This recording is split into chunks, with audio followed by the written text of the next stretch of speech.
Ramazan, Quranın baharı, rəhmət və bağışlanma ayı. Xoş gəldin Quranın baharı. Ramazan, qəlblərin nurla dolduğu, duaların göylərə yüksəldiyi mübarək bir aydır.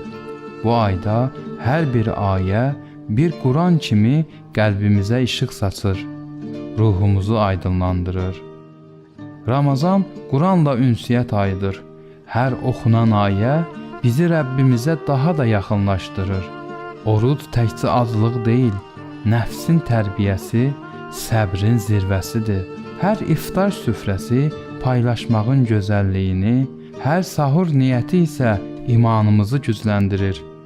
Gəlin bu mübarək ayda daha çox yaxşılıq edək, ehtiyacı olanları sevindirək və birlikdə dua edək. Çünki Ramazan yalnız oruc deyil, sevgi, mərhəmət və bağışlanma ayıdır. Ramazan ayınız mübarək.